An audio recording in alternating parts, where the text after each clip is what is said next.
आणि उदयनराजेंनी काँग्रेसवर टीका केल्याचं सुद्धा दिसलं। त्यांनी प्रतिक्रिया दिली आहे।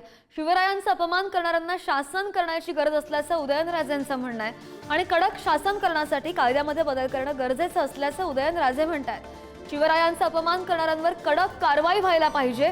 नितेश राणेंच्या वक्तव्याचं समर्थन करत उदयनराजेंनी काँग्रेसवर टीका केली आहे आणि काँग्रेसने मुस्लिम समाजाला पाठबळ दिलं असं सुद्धा उदयनराजेंनी म्हटल्याचं पाहायला मिळालं। कायद्यात बदल करणं गरजेचं आहे, कारण ह्या लोकांना मी मागासवर्गीय जे बोललो होतो, यांना अजमीन पात्र यांच्यावर गुन्हा दाखल करणं गरजेचं आहे।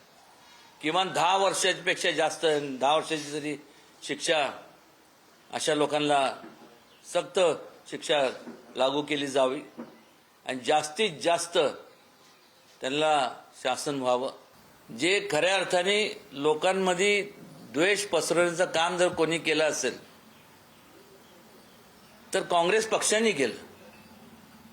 त्या काळात त्यांनी खऱ्या अर्थाने छत्रपती शिवाजी महाराजांचे जे विचार आहेत त्याचा आधार घेऊन त्यांनी काम करायला हवं होतं। त्यावेळेस ज्या सवलती किंवा त्यावेळेस संपूर्ण काँग्रेसनी मुस्लिम समाजाला त्यांना उचलून धरलं आणि त्यामुळे द्वेषापोटी द्वेष तिथूनच पेरलं गेलं।